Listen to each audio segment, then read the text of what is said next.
I got a photo evidence of my wife's cheating. She is pregnant and baby might not be mine. Not quite sure why I'm doing this. I've been drinking quite heavily for most of today, so if I stop making sense, you all understand why.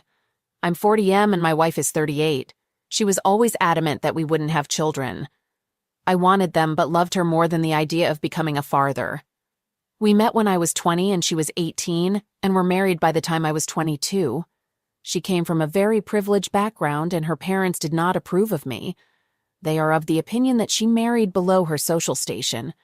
A few months ago, she visited her parents and her father bought her a new car. Her parents have serious money, and I trusted her, so it wasn't something that I questioned. Plus, she's always received gifts from her father over the years. Why would this one be any different? A couple of weeks ago, she told me that she was pregnant, and I was ecstatic, happier than I've ever been. But it didn't last long. I got a call from a friend, and he told me that he'd seen her with her brother-in-law, sister's husband, while she was visiting her parents. She hadn't told me that she'd seen him. They've always had a weird dynamic that's made me uncomfortable, but I consoled myself with the view that she had chosen me. She could have been with him, but she had chosen me. My friend sent me some pictures and it changed things. The images showed a couple that were very close. The image showed them gazing and holding each other. The intimate gestures of ones familiar with each other. Her gazing at home with a look that I had hoped was reserved for myself. His hands in her hair as he kissed her. Turns out it's more than likely he bought her the car. I confronted her about it, asked her what happened, but she lied. Told me she hadn't seen him. Told me that I should know the score between them, that she has to be civil. Very ducking civil. I showed her the pictures and told her to leave. That was a week ago. Then I did the maths in my head and realized the dates line up. There is a very real chance he might be the baby's father. Today I asked her for a DNA test, but she exploded at that. The thought of subjecting her baby to a test. But without one ill, never accept this child as mine. This whole ordeal has made me reconsider my marriage. Not only that, but how honest she's been throughout it. How many of the gifts that she's received over the years have actually been from her father? Has she just spread her legs for any man that's bought her something nice? Have I quite literally married a 403? I've sent her sister the pictures, not for any noble reason of thinking that she should know.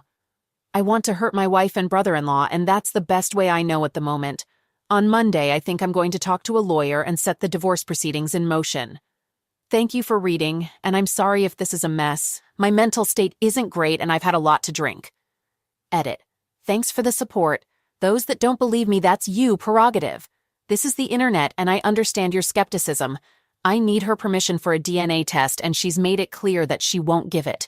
The next step is I get a divorce and lose half my stuff. Infidelity doesn't matter as much to the UK courts. Dyslexia and a high blood alcohol level are responsible for any spelling and grammatical mistakes. I called my girlfriend to find her moaning with her affair partner. She said she's just sick. So I ended it. I, 24M, have been left by my ex, 24F, of 5 years. From what I thought, we had a very loving and committed relationship from 2016 to 2021. We were friends for a while before we started dating, so we always had a lot in common and got along very well. The first 4 years of our relationship were amazing. I've never fallen head over heels in love with someone like that before, and I thought she was smart, funny, and astonishingly attractive in her very own way. The sex was magic. It was all game in the bedroom and never a disappointment for the both of us. But the way we showed each other our love was even better. I'm not sure if this was a mistake, but I decided to give her a promise ring a couple months after we started dating. The ring was not a promise to be engaged, but a promise to be faithful and true to one another while we were together. She gave me one, and I was determined to show her that I was truly in love with her. My ex had been cheated on in a previous relationship. I felt as if I wanted to show her what real love was. We spent a lot of time together, even though we lived in different cities. Her parents liked me, and mine did as well. She had been with lots of other guys before me, though she always told me that I am the best I've ever had, and I've never been with a guy that loves me like you do. So I was super thrilled by that, and even more determined to prove my faith towards her. We had realized we had some issues with trust throughout the years, but everything else seemed awesome. About 3 years ago, everything was still going great with her and I. One day I got a phone call from her. I answered like always.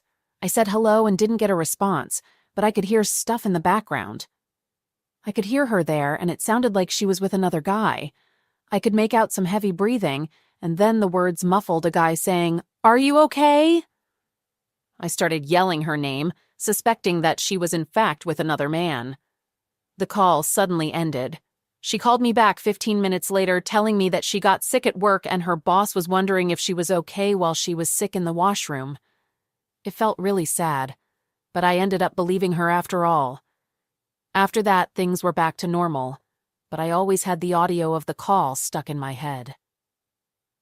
Fast forward to 2019, my parents decided to move from the house they had lived in for over 16 years and decided they needed a change of location. I had to move out into my own place if I wanted to stay close to where my ex was. I asked her to move out with me, and she said that she was not ready to move out yet. Come 2020, after a year living by myself and working full-time, I had decided that I wanted to go back to school and go for a bachelor's degree. I had the opportunity to move out to my parents' place so I could go back to school rent-free, which is about 2.5 hours away from where my ex and I lived. Earlier that year, I told her that I wanted to go back to school to better myself and find something that I really enjoyed learning. She was happy about that, and I had her support, until 2 months before I left. My ex came to my house telling me that she did not love me anymore, and that she was leaving me because she basically didn't want to deal with long distance. Of course, she came back about 3 days later, crying into my arms asking me to take her back. I took her back. 2 months later, I was finally living at my parents' place. I had transferred through my work over to my new location. Things between me and my ex were getting hard with long distance. I had feelings of anxiety that she wasn't fully in it anymore, and I was right. I got a call from her again about 3 months after the last situation telling me that this was it, that we would not continue to be in a relationship together. We went at most 2 weeks with no contact until she messaged me again and tried her luck. I was alone. I felt lost without her. I took her back. Come 2021, we spent the first 5 months working on repairing what we had lost. I was so busy with starting school that I didn't even see her for 5 months after we got back together. When we did get together, again, it was magic. It always was. I felt like what we had was blooming again. I actually got her interested in some of the things I like to do, and we bonded really well through that. We celebrated my birthday and went on a trip together, and it was all feeling really good. In October of 2021, when my ex was back in her city, she told me over the phone that she had caught feelings for someone else. It was her coworker, 37M, that she had been working with for 4 years. She said she wanted to break it off because she thought it was not fair to have feelings for someone else while she was with me. I agreed, but didn't want her to leave again. I couldn't believe how much older he was than her. I had the suspicion that she was not in love with me anymore, as she just stopped texting and became a terrible communicator. We broke it off, and what do you know? Yes, you know. She came back even faster than the other times. She told me she still loved me just as much as when I met her, and that it was the fact that I was not in the same place as she was. I took her back. A week went by and I got another call from her while I was at work. She told me that it's over. She told me that she had cheated on me with the guy for the last 2 months. It broke me into pieces. I was disgusted and possibly the most angry I've ever been in my life. She gave me about 3 days until she hit me up asking me to come back to her. At the time, all I wanted was to forget that she even cheated on me and just make things right with her. After all, I still really felt like I had met the girl of my dreams, even though there was an affair. After this point, we broke up and made up again until now. Yesterday, I went back to her city to see her. When I arrived, she had told me that her other dude had arrived at her house apologizing to her parents, but brought flowers, a cake, and a letter for her. I thought that was ducking weird. We got a hotel room and told each other how much we loved each other even after everything we've been through. The night was filled with Zex, Compliments on my body, how attractive I am, how good we look together, and how much better I am than him. There was an element of sadness because of her guilt, but she was buttering me up all night. We woke up the next morning, today, and she drove me to the ferry. She told me she was planning to come and see me in a couple days when she dropped me off. We made out, said our goodbyes, and she promised that she would come back out and she'd see me in 2 days. When I got back to my city, she was not answering me, and I knew what was about to happen. I got texts from her saying how she can't leave him, and how as long as he lives, she's going to love him. My heart fell deeper than ever when she texted me, "It's been going on for years." My ex has been with another man for over half the length of our 5-year relationship. She told me she hooked up with him for the first time in Christmas of 2017, about 3 years ago. Oh yeah, and that call I got? Yeah. I should have known that she was making up another bullcrap story. She was ducking him then. I know, I should have gone with my gut. If you're still reading this, I want you to know that I was madly in love with this person. We talked about our future together, kids, and marriage. I never thought she would do something like this to me, for real. I know I don't have any self-respect for myself taking her back. I'm not sure exactly how to move on from this. She was my first real love.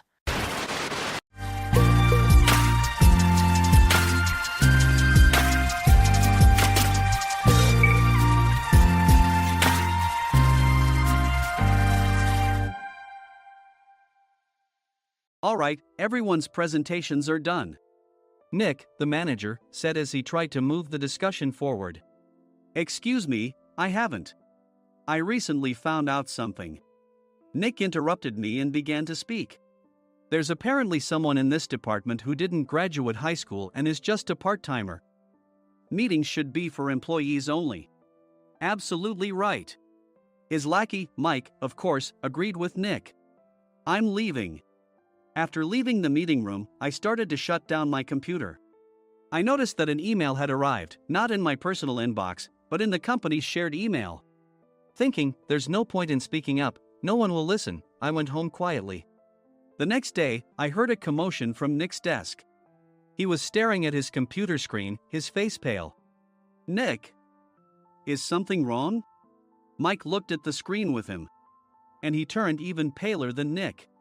Why is he so angry? Knowing the reason for Mike's distress, I thought to myself, serves them right. My name is Adam. My mother passed away when I was in the 9th grade, and I was raised by my father. Well, you could hardly call it being raised. After my mother passed, my father changed. He drowned his sorrows in alcohol, and though he still went to work, he squandered our living expenses on horse racing. Because of that, I had to start working part-time as soon as I entered high school. Every month, I went to the convenience store with bills in hand that couldn't be auto-deducted from my father's account.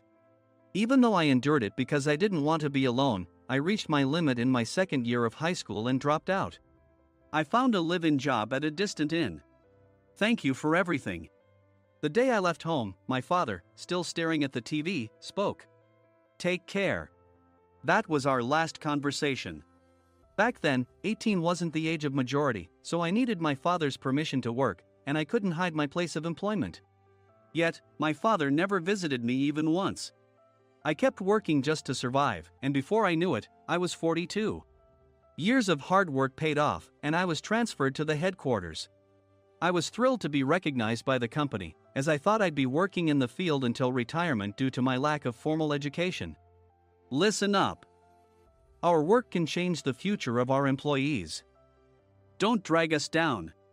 On my first day after the transfer, Nick, dressed in an expensive suit, spoke sternly. There was a reason for this. Our inn was located in a prominent tourist destination, known so well that everyone in the state could sing its commercial jingle. At its peak, we had 5 locations within the state. But that was long ago. Due to financial difficulties and aging facilities, only the place where I had worked for many years and the original establishment remained. I was prepared to lose my job anytime, but now there was a glimmer of hope. With the rise of social media, the tourist area where the inn was located started gaining attention again. Depending on how hard the sales department, where I was transferred, worked, we could either thrive or be forced to give up this prime location to the new hotel chains continuously popping up. For Nick, who had switched careers from another industry to strengthen our sales, this was a battle he couldn't afford to lose. I understood why he had to be strict. "I will do my best." Nick sneered at my enthusiastic declaration. "Did you not hear what I said?" "I'm sorry." I thought I was listening carefully.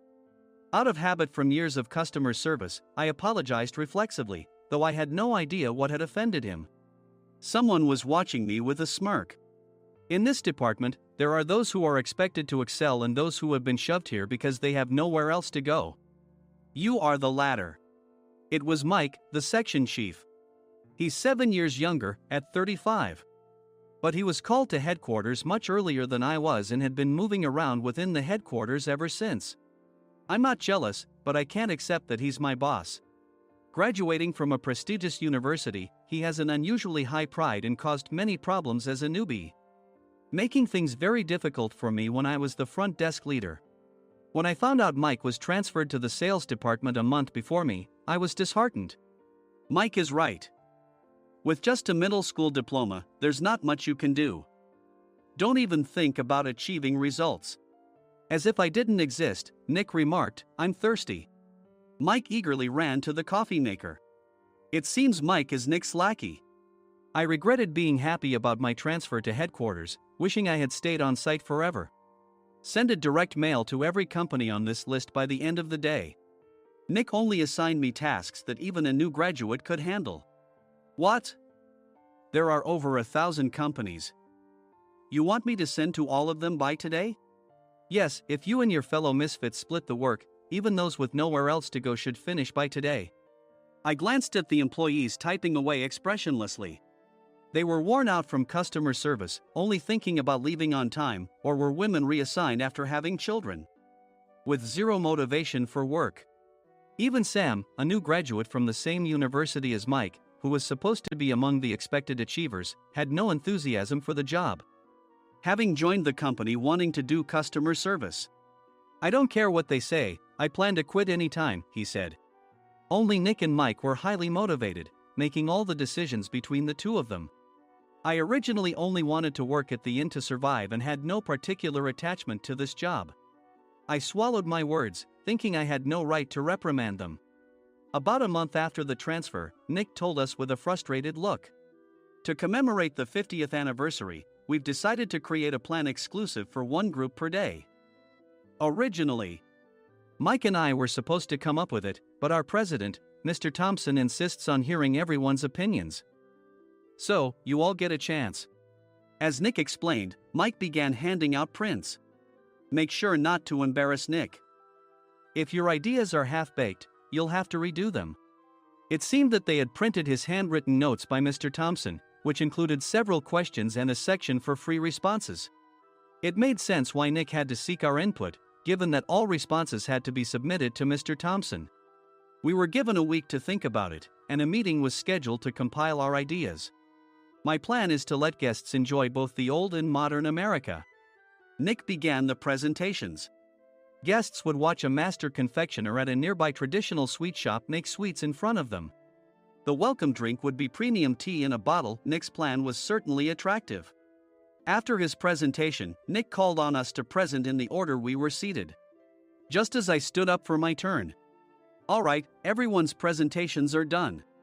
"Excuse me, I haven't. I recently found out something." Nick interrupted me. "There's someone in this department who didn't graduate high school and is just a part-timer." He was likely talking about me. I joined the company as a part-timer and was made a full-time employee when I turned 20. That was 20 years ago, so Nick and Mike probably had no chance to know until recently. Meetings should be for employees only. Absolutely right. After that, Nick kept creating opportunities to solicit everyone's opinions, purposefully excluding me from speaking. The meeting unexpectedly heated up and went past the scheduled end time. A few people asked to leave, and the discussion continued with the remaining few. "Still here?" Normally, you'd leave in that situation. Though I had no attachment to the job initially, hearing kind words from customers made me want to make them happier. For someone like me, with nowhere to go, the inn was my home and customer service was my life. I felt pathetic about my current self. I'm leaving. I left the conference room and started shutting down my computer.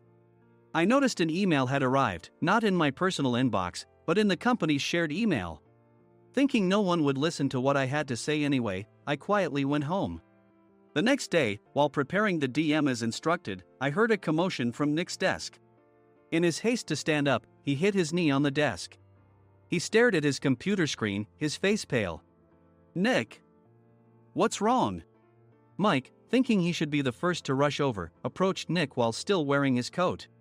He peered at the screen with Nick. And he turned even paler than Nick. Why is he so angry? Who is responsible for this company? Nick, more irritated than ever, asked, and Mike answered without checking. Probably Sam.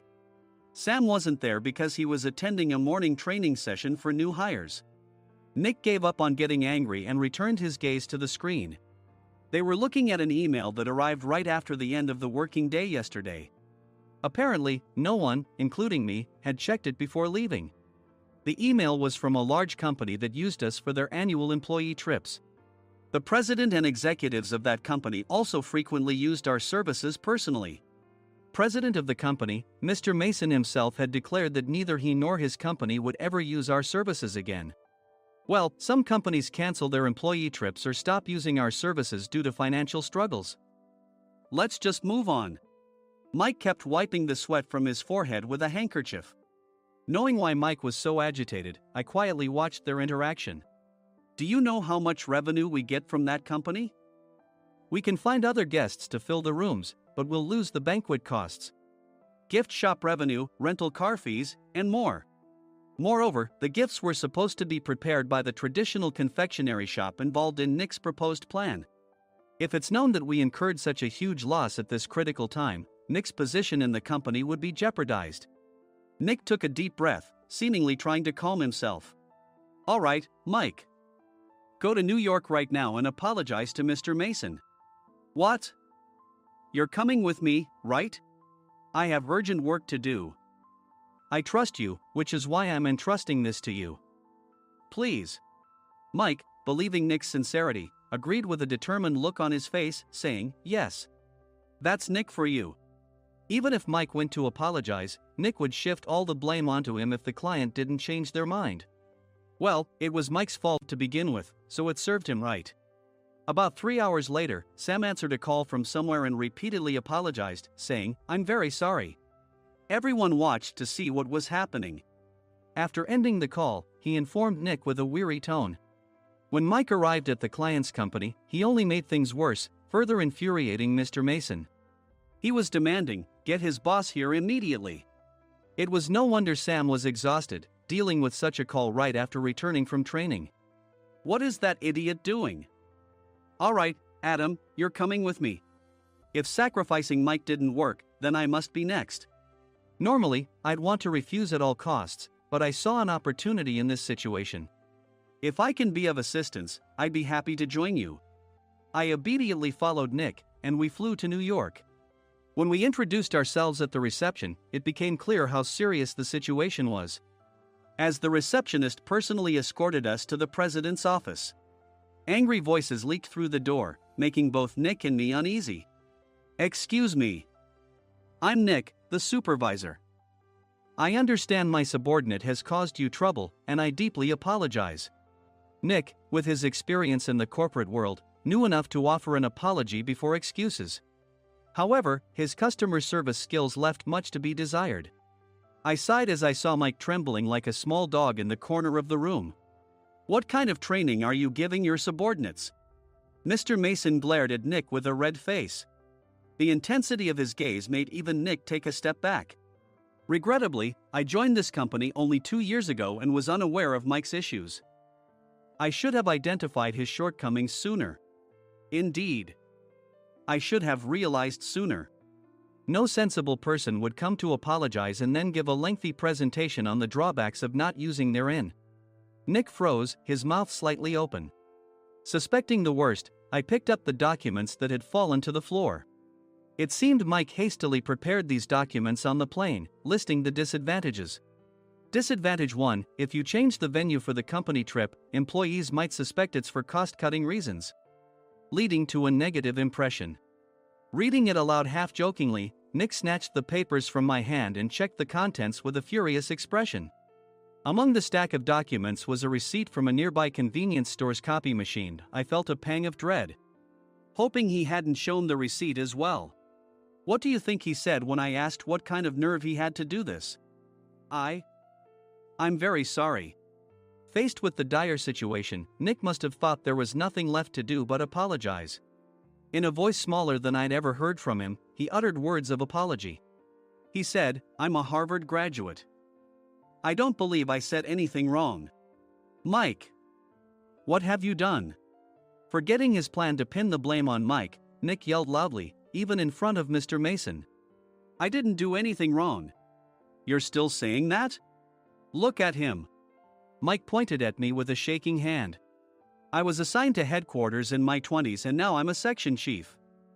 This guy only made it to headquarters at 42. Everything I've done proves I was right.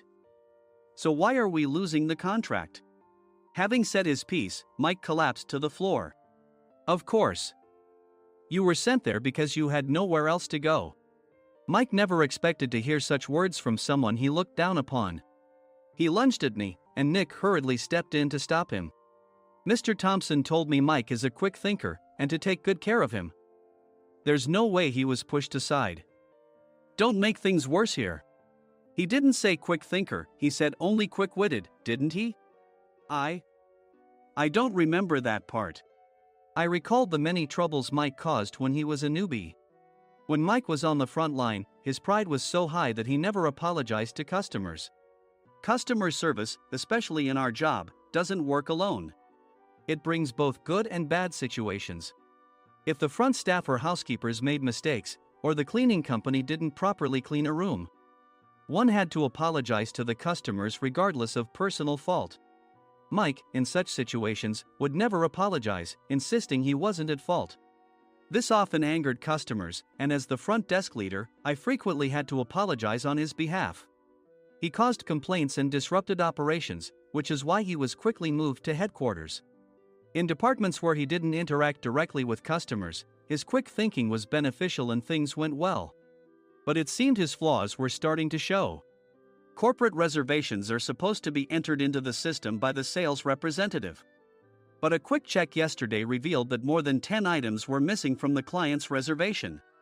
The handover document clearly stated what needed to be prepared. Why didn't you enter it into the system? Why do we have to give them special treatment? Filling rooms near the banquet hall, setting up all the food in advance. Specifying the brand of wine, they're too demanding. No wonder he always angered customers, I thought, feeling a headache coming on. Grouping them in rooms near the banquet hall is for our benefit too. It makes it easier for the staff to set up beds and serve breakfast since everyone's schedule is synchronized. As for the other requests, Mr. Mason suggested them to lighten our load.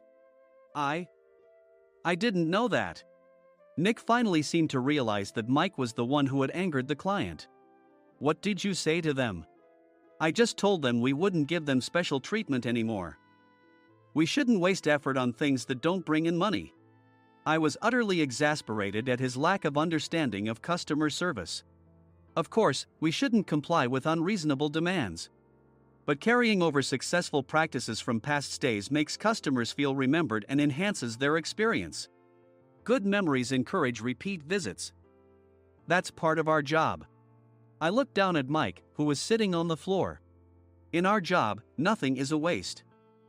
Mr. Thompson likely moved you to the sales department, hoping you'd finally understand this. How do you think he feels now that you've failed to meet his expectations? Mike, tears in his eyes, fled the president's office. I was amazed he still hadn't apologized. You have it tough, Adam. It's okay, we're all employees of the same company. I deeply apologize for this disrespectful incident. Especially after all the care you've shown us. If it weren't for you, Adam, I really would have stopped staying here. When I heard you were moving to the sales department, I was willing to reconsider if you handled it. Seeing us talk so amicably, Nick's face contorted. Do you two know each other? Adam's service is excellent. I always requested him specifically. Normally, we don't accept specific staff requests, but we made an exception for Mr. Mason, adjusting my shifts accordingly. He had personally stayed at our hotel just before my transfer, and during casual conversation, I mentioned, "I'm moving to the sales department soon." If I hadn't told him then, things could have been much worse. "Please continue to take care of us. I look forward to it." On the return flight, Nick awkwardly offered me a can of beer. It's still working hours. Of course, I had no intention of forgiving him for a single beer. Nick might try to pin everything on Mike and avoid any consequences. While pondering this, a startling fact came to light. "Nick, the tea bottles for the plan have arrived." I handed Nick a bottle labeled with our inn's name. "They look good." "What are you talking about?" "These are plastic bottles. I had assumed we would use the trendy, high-end bottling tea. But what arrived were ordinary plastic bottles of tea with customized labels. The only unique aspect was the label, which had the inn's name, making it look customized. Upon further investigation, I discovered that a substantial amount of money was set to be paid to the tea company. It was priced like bottling tea. "Does this plastic bottle really cost $100 each? The tea inside is specially blended for us. The extra cost is for that. Wouldn't it be better to use another tea company? Or is there a specific reason we must use this one?" As Nick continued to make excuses, I showed him a printed email. I informed the tea company's president, Mr. Mitchell, that we discovered irregular payments and he confessed. He said you two were high school classmates and planned to split the extra money. That idiot. Why did he confess? That's not important. You should worry about yourself. This could turn into a police matter. Opening the bottle cap, I suggested. How about calming down with this tea? It supposedly has a relaxing effect. Nick drank the tea frantically. In the following days, decisions were made about their fates. Mike was reassigned to the General Affairs Department, with no chance of transfer or promotion, as per Mr. Thompson's orders. As for Nick, since the payment to the tea company hadn't yet been made, he narrowly avoided legal trouble. Instead, he was encouraged to leave the company, and to avoid further complications, Nick submitted his resignation. Rumor has it that connections between HR departments have made it difficult for him to find new employment. Even though it was good to have those two gone, something unexpected happened in the sales department. Everyone became motivated and united in refining the 50th anniversary plan. In the end, my plan was adopted. We collaborated with the Tourist Information Center to provide personalized guides. The plan, tailored to the number of guests, was truly special for the 50th anniversary. "Hey, is Adam's family coming to stay?" I immediately booked that special plan for my family. Sam noticed it on the reservation list and quickly picked up on it. "Yes, I'm inviting my father." "That's great. I might invite my parents too." I lacked the courage to face my father just as Adam. But here, with the confidence Mr. Mason praised, I felt ready. The 50th anniversary plan was a perfect opportunity to reconnect with my father. I hoped to bring back the days when we could laugh together as we once did.